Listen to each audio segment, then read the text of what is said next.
మోకాళ్లలో గుజ్జును పెంచి నొప్పిని తగ్గించి సర్జరీని దూరం చేసే ఫ్రీడమ్ వాక్. భాషా సంస్కృతి,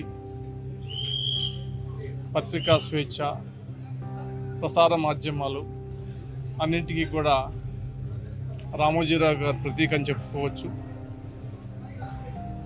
అనేక సందర్భాల్లో ప్రజాస్వామ్య పరిరక్షణ కోసం, ప్రజల కోసం అలుపెరగని పోరాటం చేసినటువంటి పోరాట యోధుడు. ఇవాళ ప్రజాస్వామ్య విజయాన్ని చూసి ఆనందించి వారు స్వర్గస్థులైనటువంటి సందర్భంలో నా హృదయపూర్వక ప్రగాఢ సానుభూతిని తెలియజేస్తూ వారి కుటుంబ సభ్యులకు మరి అండగా నిలబడాలని చెప్పి కోరుకుంటూ, తెలుగు ప్రజలు ఎవరు కూడా రామోజీరావు గారిని ఉదయం నుంచి సాయంత్రం వరకు, రాత్రి పడుకునే వరకు కూడా వాళ్ళ జీవితంలో ఒక భాగమైనటువంటి రామోజీరావు అనేటటువంటి ఒక వ్యవస్థ ఇవాళ నిష్క్రమించినందుకు విచారిస్తూ సెలవు తీసుకుంటున్నాను.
శాంతి కోసం నేను ప్రార్థన చేసుకున్నాను. నమస్కారం.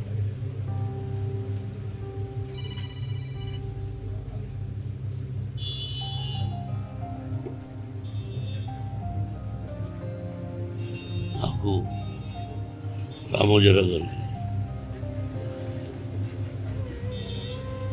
43 years హనుమంతం.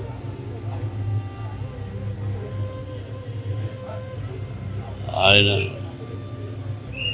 అప్పుడప్పుడు ఫోన్ చేసి మాట్లాడేవాడిని, పర్సనల్గా వచ్చి కలిసేవాడిని. కలిసినప్పుడల్లా ఎన్నో మంచి విషయాలు చెప్పి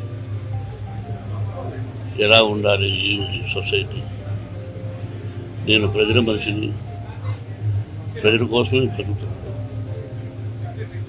ప్రజల కష్ట సుఖాలు తెలుసుకొని నా వంతు నేను ఏం చేయగలను అని ఎప్పుడు చెప్తుండేవాడు. నేను ఎప్పుడు కలిసినా దాదాపు 2 గంటల వరకు నన్ను కదలించేవారు కదా. రండి, నేను ఎప్పుడైనా చనిపోతే నా సమాధి ఉంది చూతురు అనేవారు. ఏమండి, నేను ప్రకటించడానికి వచ్చాను కానీ మీ సమాధి నేను ఎందుకు చూడాలి, మీరు బాగుండాలండి. ఎందుకు మీరు ధైర్యస్తులు కదా, ఎందుకు అది పిరియతనంగా ఉంటారు, రండి నేను ఎన్నోసార్లు పిలిచిన రాను సార్ అని చెప్పడం జరిగింది. ఆయన లోటు మా కుటుంబానికి కాదు, యావత్ ప్రపంచానికి తీరని లోటు. ఇది సామాన్యమైన విషయం కాదు. ఈ స్టూడియో ఒక్కరి వల్ల అయ్యే పని కాదు. ఒక్కరిది, ఓన్లీ వన్ మ్యాన్ ప్రపంచంలో చాలా గొప్ప వ్యక్తిగా పేరు సంపాదించారు. ఆయన ఎక్కడున్నా ఆయనకు మనశ్శాంతి, కుటుంబానికి మనశ్శాంతి, ఆయనకు ఆత్మశాంతి జరగాలని భగవంతుడు కోరుకుంటున్నాను. గ్రేట్ మ్యాన్, పత్రికా రంగంలో రారాజు, అలాగే స్టూడియో అధినేతగా కూడా రారాజు. సరే,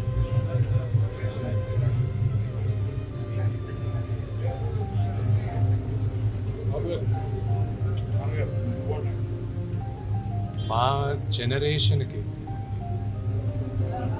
మేమందరం చిన్నపిల్లలు, పెద్ద పెద్ద నటీనటుల ముందు మాకు ఒక లెజెండ్, మా ముందు జనరేషన్ కూడా, మా ముందు తరానికి కూడా ఒక మహానుభావుడు అని అందరూ చెప్పే వ్యక్తి రామోజీరావు గారు. మేమందరం ఎంతో నేర్చుకున్నాం. ఆయన వేసిన బాట ఇంకా ఎన్నో జనరేషన్స్ కూడా అది పాటిస్తూ ఉంటారు. ఈరోజు రామోజీరావు గారు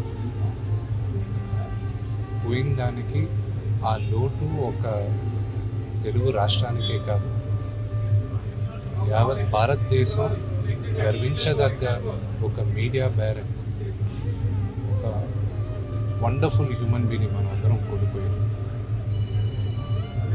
మా మొత్తం తెలుగు ఫిలిం ఇండస్ట్రీ అంతా మేమందరం ఒక మహానుభావుని కోల్పోయాం. మీడియా విభాగంలో కానివ్వండి, సినిమా రంగంలో కానివ్వండి, తనకంటూ ఒక ప్రత్యేకమైన స్థానాన్ని ఏర్పరచుకొని రామోజీరావు గారు నిష్పాక్షికంగా ఈనాడు సంస్థల్ని, ఈటీవీ సంస్థల్ని నడిపిన బ్రహ్మాండమైన చరిత్ర రామోజీరావు గారు.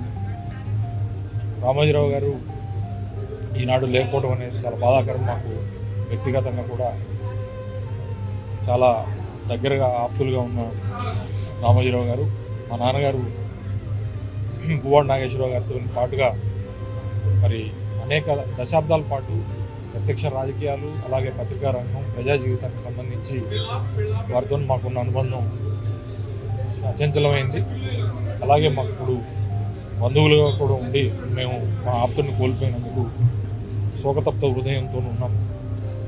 ఈ సందర్భంలో రామోజీరావు గారి యొక్క విలువలు కానీ, లేదా రామోజీరావు గారు నెలకొల్పిన స్టాండర్డ్స్ని మనం ఒకసారి ఆలోచన చేసుకోవాల్సిన అవసరం ఉంది.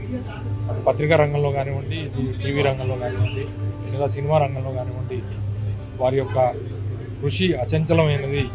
వారిని రాబోయే తరాలు ఎప్పటికి కూడా ఆదర్శంగా తీసుకోవాల్సిన అవసరం, బాధ్యత ఉంది.